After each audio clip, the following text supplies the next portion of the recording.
Hello everyone, मैं Binu Kumawat, assistant professor political science, government college Rawatbhata, Rajasthan. आप सभी का स्वागत करती हूँ। सभी को नमस्कार। राजनीति विज्ञान की इस ऑनलाइन क्लास में आप सभी का स्वागत है। आज हम अपनी इस क्लास में चर्चा करने जा रहे हैं राज्य के महत्व और स्थान के संबंध में जो विविध विचारधाराएं प्रचलित है, उन्हीं में से एक अराजकतावाद के बारे में। अराजकता जैसे कि एक सामान्य व्यक्ति समझता है, जिस तरह से ये जो शब्द प्रचलित हम प्रयोग में लाते हैं समाज में कि अराजकता एक ऐसी स्थिति के बारे में, हम अगर अराजकता की कल्पना करते हैं तो ऐसी स्थिति के बारे में हमारे मन में विचार आते हैं कि एक ऐसी स्थिति जिसमें किसी भी प्रकार का शासन नहीं है, किसी भी प्रकार का नियम कायदा कानून नहीं है, सब अपनी मनमानी करते हैं। लेकिन राजनीति विज्ञान के विद्यार्थी होने के नाते हम जब इस विचारधारा पर चर्चा कर रहे हैं तो इसका ये अर्थ कतई नहीं है कि अराजकतावाद का मतलब ये कतई नहीं है कि समाज में किसी भी प्रकार की कोई अव्यवस्था हो। तो सामान्य अर्थ से अलग हट करके ये जो विचारधारा है उस रूप में हम इसकी चर्चा करने जा रहे हैं। जैसे कि ये जो विचारक हैं, जो परिभाषा यहाँ पर दी गई है विचारक के द्वारा, डिकिंसन, उनके अनुसार अराजकता का अर्थ शांति और व्यवस्था के अभाव से नहीं है, बल्कि शक्ति के अभाव से है। यानी अराजकता का ये अर्थ कतई नहीं है कि समाज में शांति और व्यवस्था नहीं है, जैसा कि आमतौर पर हम इसके शब्द से इसका अर्थ लगाते रहे हैं। शासन का अभिप्राय है व्यवस्था, पृथकता, विभ्रम और भिन्नता, जबकि अराजकतावाद का अर्थ है स्वतंत्रता, एकता और प्रेम। तो बिल्कुल ही अलग अर्थ में यहाँ पर अराजकतावाद को स्पष्ट किया गया है, एक संकल्पना के रूप में, राजनीति विज्ञान की संकल्पना के रूप में, जो राज्य के कार्य और महत्व को प्रतिपादित करता है। मानव जीवन और समाज में राज्य का महत्व और स्थान से संबंधित बहुत सारी विचारधाराएं प्रचलित है, जिसमें समाजवाद, आदर्शवाद, व्यक्तिवाद जैसी कई विचारधाराएं हमने पढ़ी भी हैं, चर्चा भी की है। उन्हीं में से अराजकतावाद भी एक विचारधारा है जो अपने तरीके से राज्य के महत्व और उसका स्थान तय करता है। अराजकतावाद एक ऐसी विचारधारा है जो राज्य सत्ता और सभी प्रकार के राजनीतिक, सामाजिक, धार्मिक नियंत्रणों को हटा करके, बल्कि उनको मनुष्य के जीवन से बाहर करके वास्तविक रूप से राज्य विहीन, वर्ग विहीन और नियंत्रण विहीन समाज की स्थापना का आदर्श प्रस्तुत करती है। बात करें इस शब्द की व्युत्पत्ति की, तो ये शब्द जो अराजकता यानी अनार्की जो शब्द है, अनार्किज्म, वो अनार्किया शब्द से इसकी उत्पत्ति हुई है, जो कि एक ग्रीक भाषा का शब्द है और इसका अर्थ है शासन का अभाव। यानी अनार्किया का मतलब होता है शासन का अभाव। अराजकतावाद सभी प्रकार के राजनीतिक और सामाजिक बल प्रयोग को अस्वीकार करता है और राज्य को एक ऐसा दुर्गुण मानता है जो समाज में हमेशा अनावश्यक, अवांछनीय और अत्याचारपूर्ण रहा है। अराजकतावाद राज्य को एक दुर्गुण के रूप में मानता है, लेकिन इस संबंध में ये बात याद रखने योग्य है कि अराजकतावाद का तात्पर्य व्यवस्था का अभाव नहीं है, जैसा कि आमतौर पर इसका अर्थ हम लेते हैं, बल्कि शक्ति या दबाव के अभाव से हम अराजकतावाद को समझ सकते हैं। अनिवार्यता का अभाव इसका परम आवश्यक तत्व है, यानी किसी भी प्रकार की पाबंदी अनिवार्य रूप से जो राज्य की तरफ से बल प्रयोग किया जाता है, ऐसे बल प्रयोग का अभाव ही यहाँ पर शासन के अभाव के रूप में हम ले सकते हैं। यहाँ शासन का अभाव का मतलब व्यवस्था का अभाव नहीं है। वास्तव में अराजकतावाद के भी दो रूप हैं, एक तो व्यक्तिवादी और दूसरा साम्यवादी। दोनों ही राज्य की समाप्ति के पक्ष में है। व्यक्तिवादी भी राज्य की कम से कम भूमिका स्वीकार करता है और तो साम्यवादी राज्य को समूल नष्ट करना चाहता है। लेकिन व्यक्तिवादी जो है वो निजी संपत्ति को बनाए रखना चाहते हैं और साम्यवाद में जो विश्वास करते हैं वो अराजकतावादी निजी संपत्ति को भी खत्म करना चाहते हैं। और वर्तमान युग में जो अराजकतावादी है वो ज़्यादातर साम्यवादी ही है। ये अराजकतावादी राज्य, व्यक्तिगत संपत्ति और धर्म, इन तीनों संस्थाओं के विरुद्ध है और मानते हैं कि ये तीनों ही संस्थाएं समाज की प्रगति में बाधक है। बाकुनिन जो एक प्रमुख अराजकतावादी के रूप में हमारे सामने आते हैं, इनका मानना है कि ये तीनों संस्थाएं मनुष्य के आदिम विकास के चिन्ह है, यानी उनके जो परंपरावादी पुरातन जो है उस विकास के चिन्ह है। आधुनिक विकास की अवस्था में इनकी कोई आवश्यकता नहीं है। अराजकतावाद उन सिद्धांतों का प्रतिपादन करता है जिनके आधार पर परिवर्तित समाज का संचालन किया जाएगा। अराजकतावादी राज्य विहीन समाज के स्थान पर स्वतंत्र और ऐच्छिक संस्थाओं की स्थापना करना चाहते हैं, जिनके होने पर सेना, न्यायालय और कारागार और राज्य का जो दंडकारी विभाग है वो निरर्थक हो जाएंगे, यानी अब इनकी कोई आवश्यकता नहीं रहेगी। इनके स्थान पर क्या होगा? स्वतंत्र और स्वैच्छिक संस्थाएं जो सभी मनुष्यों की इच्छा से संचालित होगी, जिसमें बल प्रयोग नहीं होगा। और तो फिर ये कार्य किस आधार पर होगा? ये जो समस्त संस्थाएं हैं वो सहकारी श्रम के आधार पर संपूर्ण उत्पादन जो शक्तियां हैं उनका प्रयोग करेंगी और एक संगठित रूप में व्यवस्था को चलाएंगी। राष्ट्रीय राज्यों की अपेक्षा स्वतंत्र समुदायों का एक संघीय व्यवस्था की स्थापना होगी। और अराजकतावाद के जो जन्मदाता है प्रिंस क्रोपोटकिन को माना जाता है। इनके अनुसार इन्होंने जो अराजकतावाद की जो परिभाषा दी है, उनके अनुसार अराजकता जीवन या आचरण के उस सिद्धांत या वाद को कहते हैं जिसके अधीन राज्य विहीन समाज की कल्पना की जाती है। इस समाज में शांति व्यवस्था बनाए रखने के लिए किसी कानून या बाहरी सत्ता के आदेशों का पालन आवश्यक नहीं होगा। यह सामंजस्य, उत्पादन, उपभोग और सभ्य समाज की अनेक प्रकार की आवश्यकताओं और आकांक्षाओं की संतुष्टि के लिए स्वतंत्र रूप से संगठित विभिन्न प्रादेशिक और व्यावसायिक समुदायों के ऐच्छिक और स्वतंत्र समझौते से उत्पन्न होगी। यानी इन्होंने अच्छी तरह से ये स्पष्ट किया है कि यहाँ पर राज्य का किसी भी तरह का कानून या बाहरी कानून या सत्ता के आदेश का पालन नहीं होगा, बल्कि ऐच्छिक रूप से जो निर्मित मनुष्यों के समुदाय है समाज में, जो स्वतंत्र समझौते से काम करेंगे, सहकारी विधि से काम करेंगे, उसके माध्यम से समाज में सारी व्यवस्था की जाएगी। इसी तरह से हक्सले का कहना है कि अराजकतावाद समाज की वह स्थिति है जिसमें केवल व्यक्ति के स्वयं प्रशासन को ही न्यायोचित रूप से मान्यता प्राप्त होगी। इसी तरह से GDH कोल का मानना है कि एक दार्शनिक सिद्धांत के रूप में अराजकतावाद समाज के सामाजिक संगठन के उन सब रूपों के पूर्ण विरोध के साथ प्रारंभ होता है जो बाध्यकारी सत्ता पर आधारित होते हैं। एक आदर्श के रूप में अराजकतावाद का अभिप्राय उस स्वतंत्र समाज से है जिसमें से बाध्यकारी तत्वों का लोप हो चुका है।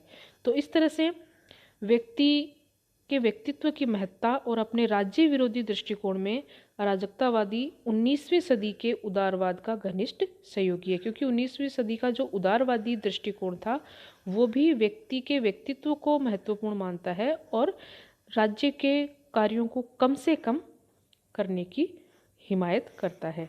तो इसी तरह से अराजकतावाद भी व्यक्ति के व्यक्तित्व को महत्ता देता है और राज्य को पूरी तरह से निर्मूल करना चाहता है। इसके साथ ही निजी संपत्ति की व्यवस्था के विरोध में, जो कि श्रम के शोषण का साधन है, ये समाजवादी विचारधाराओं के सूत्रों को ग्रहण करता है। यानी ये राज्य के विरोध की दृष्टि से देखा जाए तो ये उदारवाद के दृष्टिकोण को ग्रहण करता है, और निजी संपत्ति के विरोध की बात की जाए तो ये समाजवादी विचारधाराओं को ग्रहण करता है। तो इस प्रकार से गेटल के शब्दों में अराजकता का उद्देश्य 19वीं सदी की दो महान समाज सुधारक विचारधाराओं उदारवाद और समाजवाद का समन्वय है। गेटल लिखता है कि समाजवाद के बिना स्वतंत्रता विशेषाधिकारों में परिणत हो जाती है और स्वतंत्रता के बिना समाजवाद स्वेच्छाचारिता और दासता में परिणत हो जाता है। तो यहाँ उदारता और समाजवाद दोनों का जो समन्वित रूप हम देख पाते हैं वो इन अराजकतावादी विचारकों ने हमें दिया है। इसके बाद हम देखते हैं अराजकतावाद के प्रमुख लक्षण। अराजकतावाद के जो समर्थक है वो संख्या में बहुत ज़्यादा अधिक नहीं है, लेकिन फिर भी अन्य विचारधाराओं की भांति अराजकतावाद की भी कुछ विशेषताएं हैं जिनका उल्लेख हम इस तरह से कर सकते हैं। सबसे पहले इसमें हम देखेंगे कि अराजकतावाद मानव के सात्विक गुणों में विश्वास करता है। इनका मानना है कि मनुष्य जन्म से एक सामाजिक और सहयोगी प्राणी है और आत्मकल्याण के साथ साथ दूसरों के हित और समान लाभ का पूरा ध्यान रख सकता है। उसके अनुसार मानव में भय, भूख और संघर्ष के तत्व तो हैं, लेकिन इनके साथ साथ प्रेम, सहानुभूति और स्वतंत्रता के तत्वों की भी प्रमुखता है। इसलिए मनुष्य बिना किसी बल प्रयोग के आराम से साहचर्यपूर्वक एक दूसरे का सहयोग करते हुए रह सकते हैं। दूसरा जो अराजकतावाद की जो विशेषता है वो ये है कि ये राज्य को एक अस्वाभाविक और अनावश्यक बुराई मानते हैं। अस्वाभाविक और एक ऐसी बुराई जो आवश्यक भी नहीं है। अराजकतावादियों के अनुसार राज्य एक अस्वाभाविक संस्था है क्योंकि राज्य की उत्पत्ति से पूर्व भी मनुष्य समूह बनाकर स्वतंत्र और सुखी जीवन गुजारते थे और राज्य की उत्पत्ति के कारण मानव का स्वभाव नहीं बल्कि वर्ग भेद है। इसलिए जब वर्ग भेद मिट जाएगा तो राज्य की कोई आवश्यकता ही नहीं रहेगी। अराजकतावादी राज्य को अनावश्यक भी मानते हैं और इस बात पर बल देते हैं कि देश की सुरक्षा का भार, आंतरिक व्यवस्था, सांस्कृतिक पुनर्निर्माण जैसे कार्य यदि राज्य से लेकर स्वतंत्र संघों को दे दिए जाए तो उनका संपादन अधिक सफलता के साथ हो सकेगा। यानी किसी भी रूप में राज्य की आवश्यकता नहीं है। क्रोपाटकिन के शब्दों में कहा जाए तो स्थायी सेनाएं सदैव ही आक्रांताओं द्वारा परास्त होती रही हैं और इतिहास की दृष्टि से उन्हें देश के बाहर निष्कासित करने में जन क्रांतियां अधिक सफल हुई है। यानी जन क्रांति ज़्यादा कारगर है बजाय स्थायी सेनाओं के।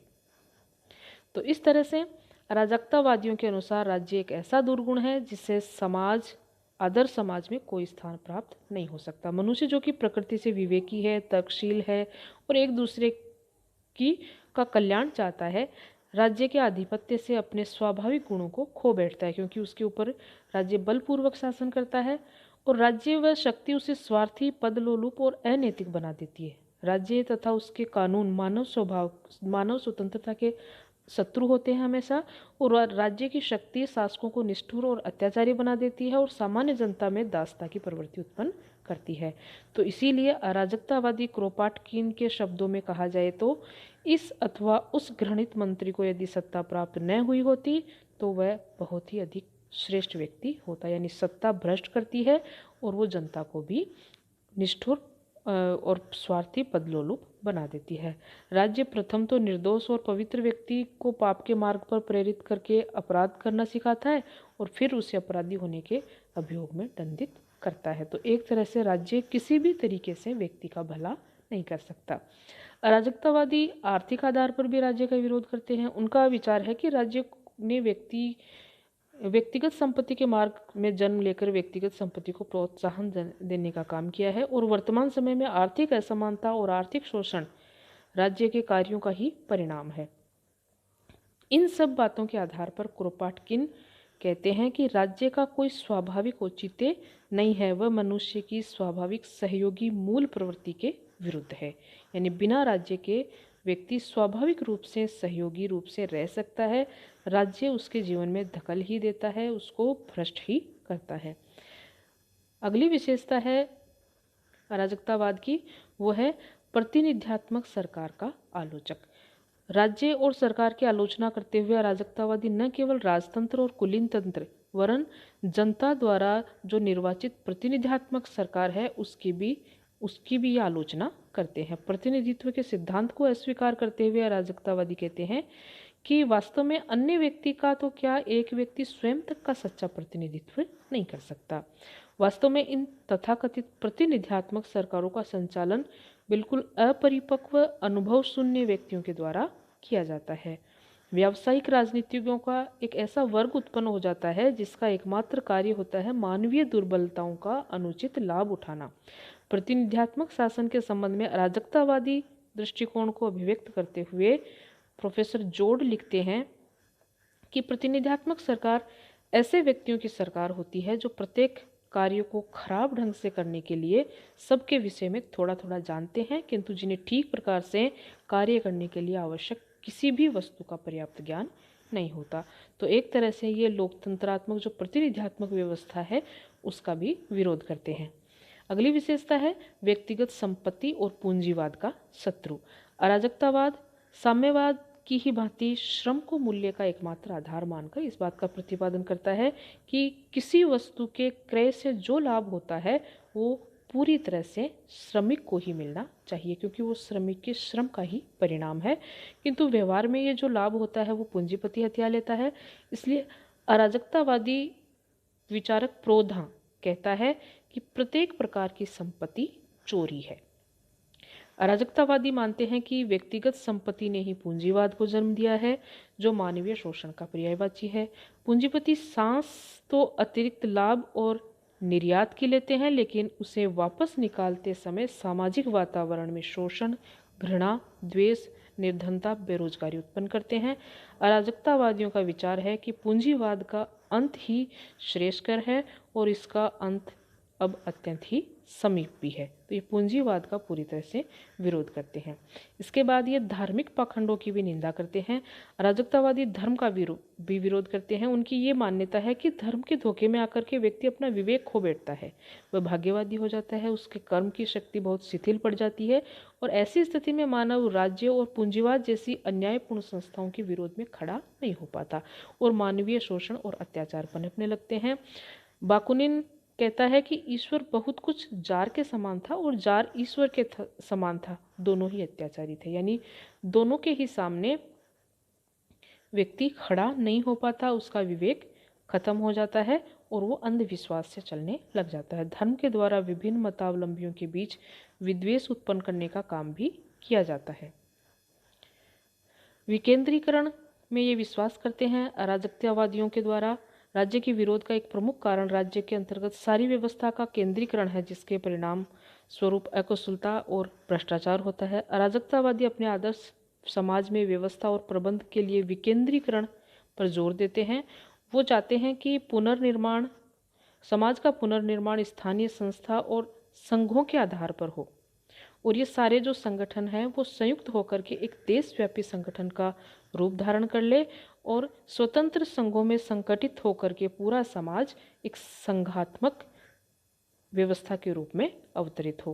प्रोफेसर जोड के अनुसार यदि हम निष्पक्षता से देखें तो अराजकतावाद प्रादेशिक और व्यावसायिक विकेंद्रीकरण का सबसे प्रबल समर्थक और पोषक है। इसके बाद हम देखते हैं राज्य विहीन वर्ग विहीन समाज की स्थापना का लक्ष्य है अराजकतावादियों का, जिसे एक और तो रोमांचित करने वाली दरिद्रता और दूसरी ओर पापकारिणी संपन्नता कहा जाता है। ऐसी सामाजिक व्यवस्था, वर्गवादी व्यवस्था, उसको समाप्त करने के लिए ये कटिबद्ध हैं, जिसके लिए जरूरी है राज्य विहीन समाज। और ये जो पापकारिणी संपन्नता और रोमांचित करने वाली दरिद्रता का जो प्रतीक है वर्गयुक्त समाज, उसको वर्गहीन बनाने के लिए ये कटिबद्ध है। इस वर्गवादी व्यवस्था को जन्म देने और बनाए रखने के लिए राज्य के द्वारा ही काम किया जाता है और जब वर्गविहीन समाज की स्थापना करनी है तो उसके लिए आवश्यक है कि राज्य विहीन इसको किया जाए। तभी राज्य की जो बुराइयां हैं, जिसको पापकारिणी संपन्नता या रोमांचित करने वाली दरिद्रता, यानी एक और अमीरी और दूसरी ओर भयंकर गरीबी, ये जो व्यवस्था है वो राज्य के द्वारा ही पोषित की जाती है। इसलिए वर्गविहीन समाज की स्थापना के लिए जरूरी है कि राज्य को पूरी तरह से निर्मूल कर दिया जाए। अराजकतावाद का लक्ष्य इस वर्गवादी व्यवस्था को पूरी तरह से नष्ट करके एक सहकारी समाज की स्थापना करना है, जिसके द्वारा एक संयुक्त परिवार के समान सभी समाज के व्यक्ति जीवन व्यतीत करेंगे। इस समाज का प्रत्येक सदस्य पारस्परिक सौहार्द, सहयोग और प्रेम से बंधा होगा। इस समाज में एक सब के लिए और सब एक के लिए का सूत्र लागू होगा।